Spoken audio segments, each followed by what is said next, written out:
तो दोस्तों स्वागत आप सभी का आपके अपने channel mathematics by Mohit Sharma में। आज जो हमारी वीडियो होने वाली है वो सबसे बेहतरीन होने वाली है। क्यों? क्योंकि आज हम इस वीडियो में सबसे पहले modulus of a complex number सीखेंगे, उसके बाद argument of a complex number सीखेंगे और इन दोनों टॉपिकों की, इन दोनों कंसेप्ट की सफलता के बाद हम इन दोनों का कॉम्बिनेशन यानी पोलर फॉर्म सीखेंगे किसी भी कॉम्प्लेक्स नंबर की।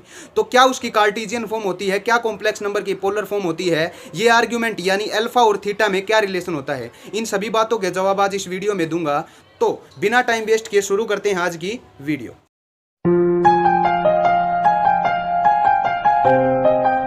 लो जी दोस्तों, बिना टाइम वेस्ट किए शुरू करते हैं आज की वीडियो। और आज की वीडियो का जो हमारा टॉपिक होगा वो आप सबको पता चल चुका होगा। क्या है हमारा वीडियो का टॉपिक?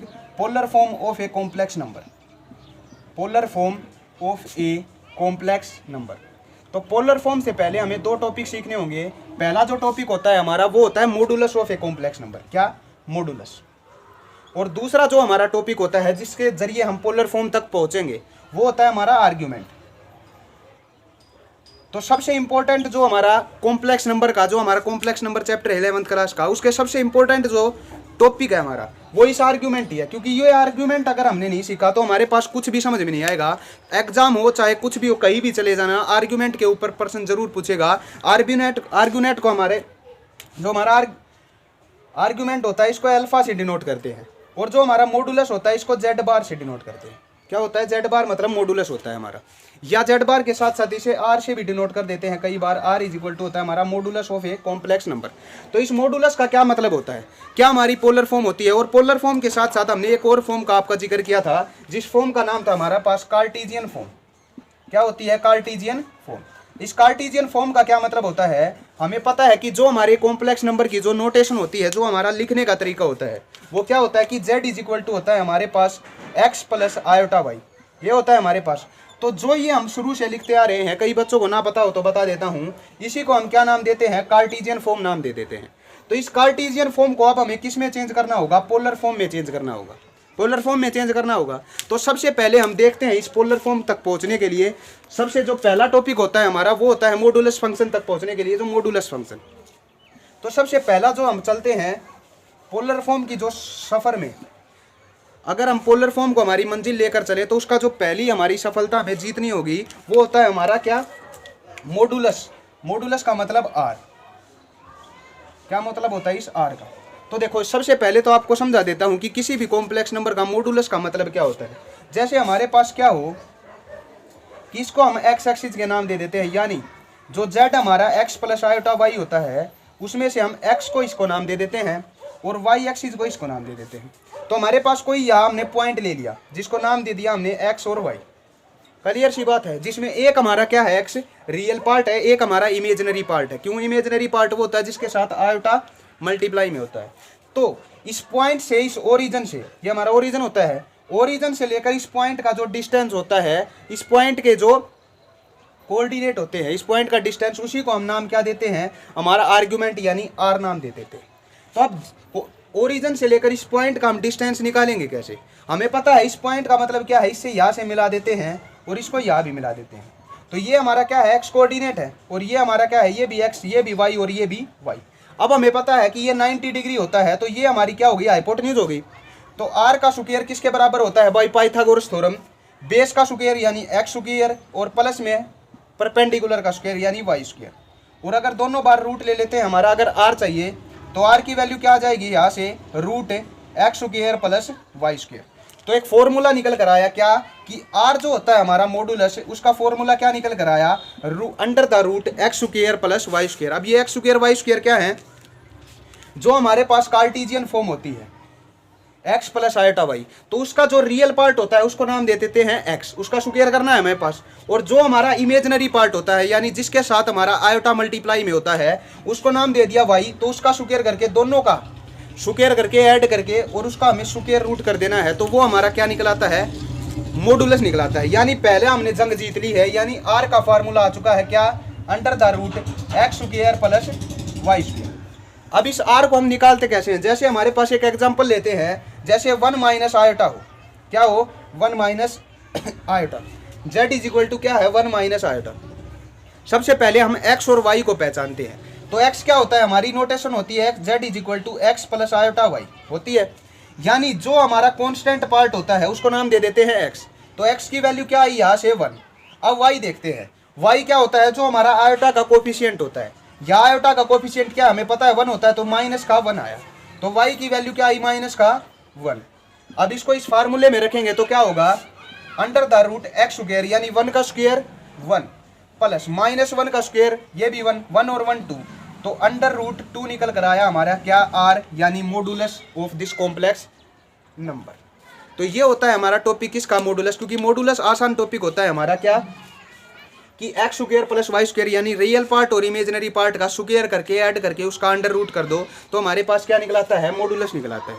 ये तो था हमारा इजी सा पार्ट जिसको बच्चों लगभग सीख ही जाते हैं बिना ही कन्फ्यूजन के। अब चलते हैं उस कन्फ्यूजन वाले दूसरी हमारे पास जंग की तरफ। दूसरा जो हमें युद्ध जीतना होगा पोलर फॉर्म से पहले वो होता है हमारा आर्ग्यूमेंट। तो आर्ग्यूमेंट देखते हैं सबसे पहले। अब आर्ग्यूमेंट का मतलब क्या होता है, देखो यही से समझ जाएंगे। जो आर्ग्यूमेंट होता है हमारा वो इस थीटा को नाम देते हैं, इसको अल्फा मान लेते हैं। तो जो हमारा ये अल्फा होता है यही हमारा क्या होता है, आर्ग्यूमेंट होता है असल में। तो इस अल्फा यानी आर्ग्यूमेंट को हम निकाल कैसे सकते हैं वो देखते हैं। अब देखो, अब हमें पता है कि जो ये हमारा अल्फा है इसी को नाम देते हैं हम क्या, आर्ग्यूमेंट। तो अब टॉपिक आ चुका है हमारा किसका, आर्ग्यूमेंट का, जो हमारा सबसे मजबूत और सबसे इंपॉर्टेंट टॉपिक होता है आर्ग्यूमेंट। अब आर्ग्यूमेंट अगर ये अल्फा है, ये हमारा क्या होते हैं, चारों क्वाड्रेंट बिलोंग करते हैं हमारे। तो इस अल्फा को सबसे पहले फॉर्मूला बताता हूं कि किस फॉर्मूले से हम इस अल्फा को निकाल सकते हैं। अब ये अल्फा है तो इसके सामने वाली साइड क्या होती है हमारी, परपेंडिकुलर, सबसे लंबी साइड होती है हाइपोटेन्यूज, और ये होता है हमारा बेस। तो अब इस अल्फा को कैसे निकालेंगे, जैसे हमारे पास tan अल्फा निकालना हो तो tan अल्फा क्या होगा, tan अल्फा होता है मतलब परपेंडिकुलर अपॉन बेस। परपेंडिकुलर क्या है इसमें, y बटे हमारे पास बेस कितना है, b यानी x है ये हमारे पास, तो y अपॉन x। और अगर अब हमें पता है कि जो थीटा होता है वो हमेशा पॉजिटिव होता है तो इसका ले लेते हैं हमारे पास मोड। तो एक फॉर्मूला निकल कर आया क्या कि tan अल्फा होता है हमारे पास modulus mod of y upon x। तो ठीक है, जैसे हमने अल्फा निकाल दिया तो इतना आसान चीज तो होगी नहीं हमारे पास कि tan alpha y upon x कर दो, यानी अब 1 माइनस आयोटा लिया था तो 1 अपॉन 1 करके 1 आ गया यानी 45। तो लेकिन इतना आसान नहीं होगा। अब जो आपको चीज बताने जा रहा हूं वो हमारे पास सबसे इंपॉर्टेंट होने वाली है। वो चीज हमारे पास क्या होती है, वो चीज वो होती है हमारा ये अल्फा निकल कर आया, देखो इसको नाम देते थे थीटा, क्या मान लेते हैं इसको, थीटा। और अल्फा को नाम दे दिया हमारा क्या, आर्ग्यूमेंट। क्या नाम दिया, आर्ग्यूमेंट, क्योंकि हमें नहीं पता कि जो हमने यहाँ थीटा लिया था वो कौन से क्वाड्रेंट में बिलोंग करता है। क्लियर सी बात है। तो हम ये पहले ये देखेंगे कि जो हमारा अल्फा यहाँ से निकलेगा, जैसे एक एग्जांपल लेता हूँ, जैसे हमने ले लिया z is equal to 1 minus root 3 iota ले लिया हमने। अब मैंने अभी अभी कहा था कि जो tan थीटा होता है वो y अपॉन x होता है, y अपॉन एक्स। y की वैल्यू कितनी है, रूट 3, क्योंकि माइनस प्लस तो देखना ही नहीं है क्योंकि मोड है हमारे पास, और x की वैल्यू 1, तो रूट 3 अपॉन 1 क्या निकला, रूट 3। अब रूट 3 हमारे पास tan में कहा होती है, हमें पता है 60 डिग्री पर, तो थीटा क्या निकलेगा, पाई बाई 3 या 60 डिग्री हमारे पास, यही होगा ना थीटा। लेकिन अब देखो, अब हमें क्वाड्रेंट जांचते हैं। क्वाड्रेंट कैसे देखते हैं, हमें पता है हमारे पास 4 क्वाड्रेंट होते हैं ऐसे, ये फर्स्ट, ये सेकंड क्वाड्रेंट, ये थर्ड क्वाड्रेंट, और ये होता है हमारा फोर्थ। हम ट्रिग्नोमेट्री में सीख चुके हैं ये चीज़। अब देखो ये x होता है हमारा, ये y होता है। अब हमें ये देखेंगे, क्वाड्रेंट पहचानने का तरीका बता रहा हूँ, बड़े ध्यान से देखना। हमने निकाल दिया कि जो हमारा थीटा था वो 60 डिग्री निकला था, यानी पाई बाई 3 आया था। अब देखो इसमें x की वैल्यू क्या है हमारे पास, 1 है पॉजिटिव का, और y की वैल्यू है इसमें नेगेटिव का माइनस रूट 3, यही है ना। अब हम ये देखेंगे कि कौन सा ऐसा क्वाड्रेंट है जिसमें हमारी x की वैल्यू तो पॉजिटिव है और y की वैल्यू नेगेटिव है। तो पहले ये देखते हैं कि ऐसा कौन सा क्वाड्रेंट है जिसमें x पॉजिटिव और y नेगेटिव हो। देखो x तो पॉजिटिव, x पॉजिटिव और y नेगेटिव, तो कौन सा क्वाड्रेंट आया, फोर्थ क्वाड्रेंट आया। तो फोर्थ क्वाड्रेंट में हमारा ये थीटा है, अल्फा को हमने क्या नाम दिया था, अल्फा होता है हमारा आर्ग्यूमेंट। तो अल्फा ये मान लिया थीटा आया है, तो अब अल्फा और थीटा में क्या रिलेशन है, यहाँ जो हमारा अल्फा होता है वो माइनस के थीटा के बराबर होता है। मतलब जो थीटा आया है अपना ये, उसके आगे नेगेटिव लगा दो तो आर्ग्यूमेंट आ जाता है। जैसे अल्फा आ जाएगा माइनस का पाई बाई 3। बात समझ में आई, ये क्या मैटर हुआ फिर। हाँ, आपको यही चीज़ सीखनी है कि कौन से क्वाड्रेंट में हमारे ये थीटा जो हम निकालेंगे टेन थीटा के इक्वेशन का यूज करके, और जो अल्फा जो हमें निकालना है आर्ग्यूमेंट, वो हमारे पास क्या रिलेशन होते हैं। तो अब सबसे पहले वो रिलेशन बताने जा रहा हूँ, ध्यान से देखना कि वो रिलेशन हमारे क्वाड्रेंट में क्या होते हैं।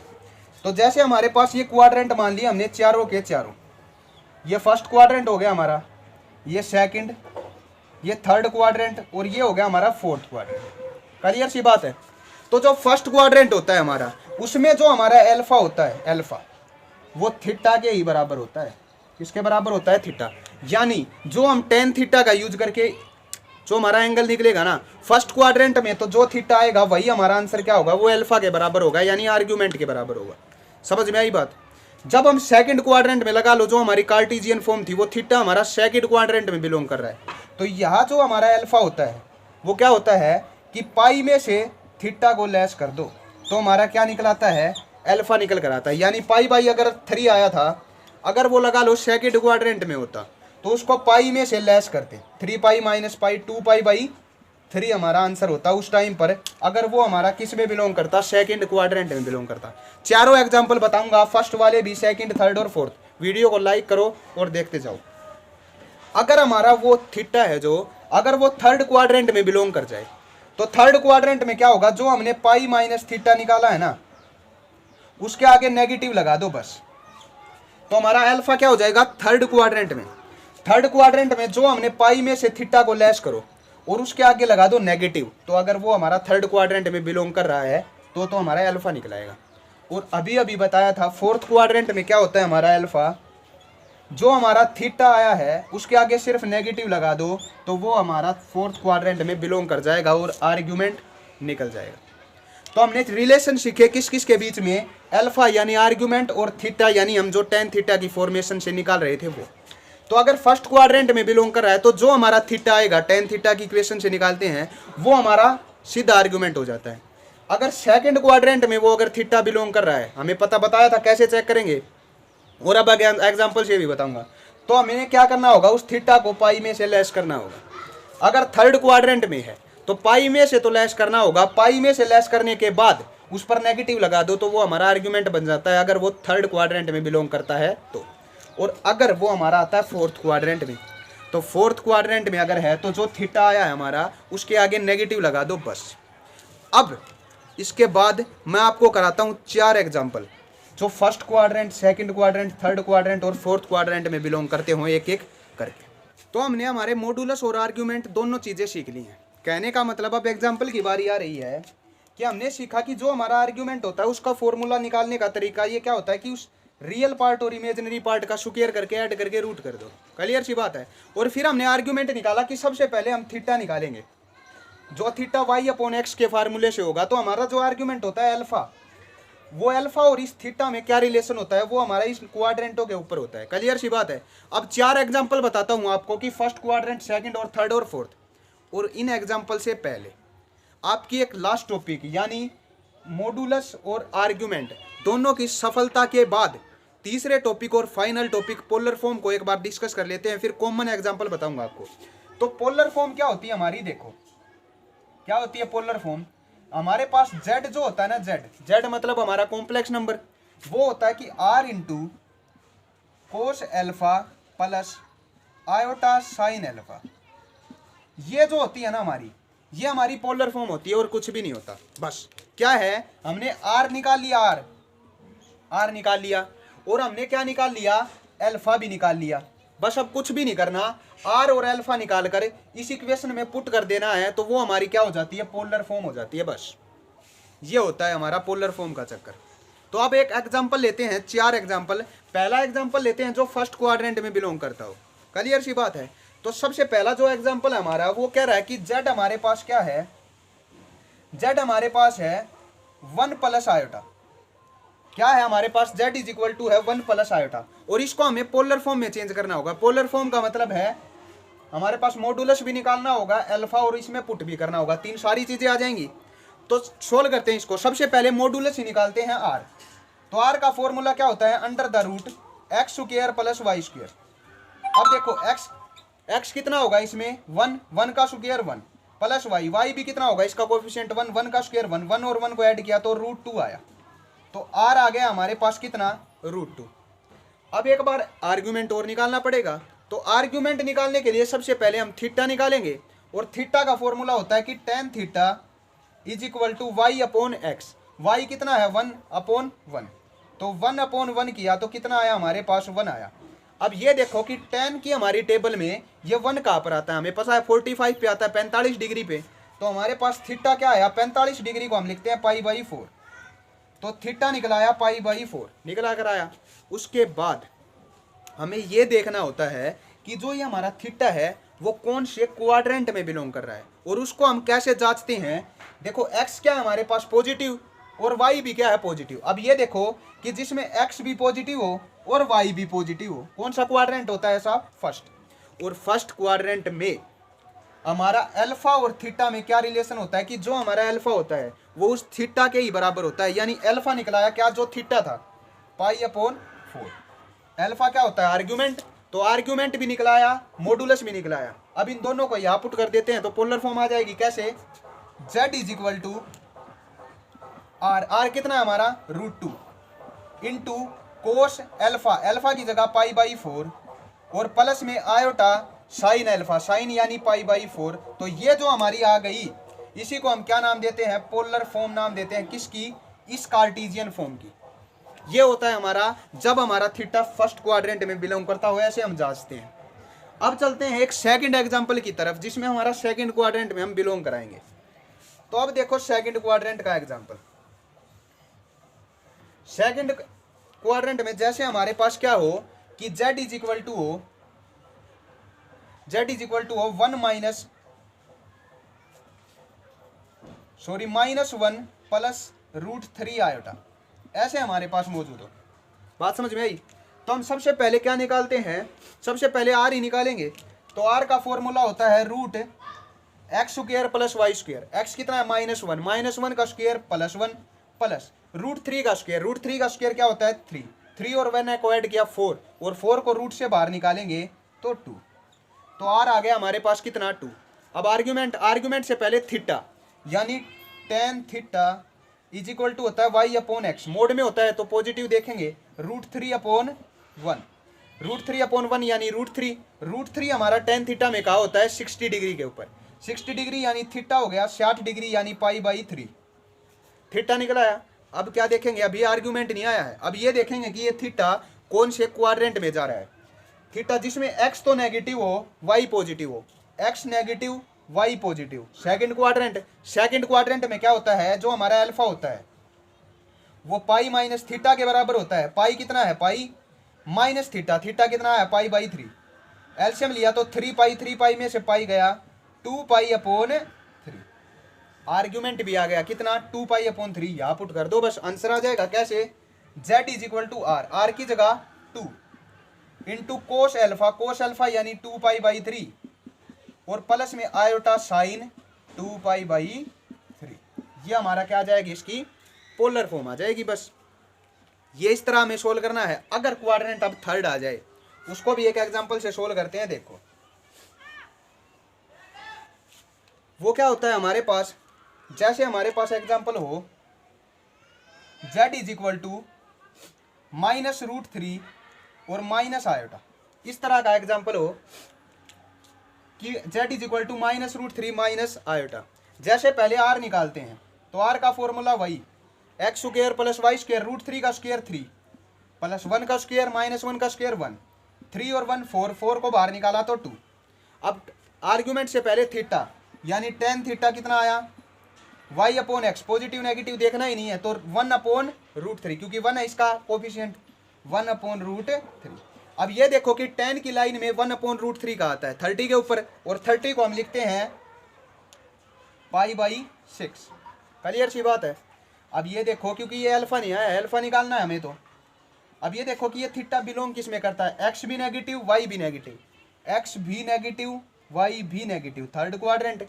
और थर्ड क्वाड्रेंट का क्या होता है अल्फा, कि पाई में से लेस करके थीटा को उसके आगे नेगेटिव लगाना होता है। तो नेगेटिव पाई माइनस थीटा कितना है π/6, 6 पाई में से पाई गया तो माइनस का 5π/6। समझ में आई बात? -5π/6। पोलर फॉर्म क्या थी? z is equal to r into R कितना है 2 इंटू कोस एल्फा, एल्फा कितना आया -5π/6 plus iota into sine alpha, sine alpha, alpha कितना है -5π/6। ये हो जाएगी इस कार्टेशियन फॉर्म की पोलर फॉर्म। और जब तुम इन कोस एल्फा को सोल्व करोगे ना तो इस फॉर्म से ये फॉर्म भी हमारी आ जाती है। अब बच गया फोर्थ का एग्जाम्पल। ये फोर्थ का एग्जाम्पल आपको कमेंट करके बताना होगा कि कौन सा एक्स पॉजिटिव होगा, वाई पॉजिटिव होगा। खुद करके देखना होगा, क्योंकि इतना सब कुछ करा दिया है कि पोलर फॉर्म का एक भी क्वेश्चन आपका बचना नहीं चाहिए। टर्म 1 हो, टर्म 2 हो, कुछ भी हो, आपने सिर्फ 11th क्लास में खुद की नॉलेज बढ़ानी है। आगे एयरफोर्स, नेवी, एनडीए वगैरह की कोचिंग लेने की ज़रूरत ही ना पड़े, ऐसी तैयारी करनी है। तो हमने आज का टॉपिक यानी polar form, argument, modulus, Cartesian form, polar form और relation between alpha and theta, ये सारी की सारी चीज़ें सीख ली हैं। अगर अब भी किसी चीज़ में आपको डाउट रह गया हो तो कमेंट करके बता सकते हैं। डाउट आपका क्या होगा, क्लियर होगा। और वीडियो अच्छी लगी हो लाइक करो, जितना उसके शेयर करो। और चैनल को अगर नेक्स्ट वीडियोज़ के लिए भी देखना चाहते हो तो इस चैनल को सब्सक्राइब भी प्लीज़ कर दो। तो आज के लिए इतना ही, मिलते हैं नेक्स्ट वीडियो में एक नेक्स्ट टॉपिक के साथ।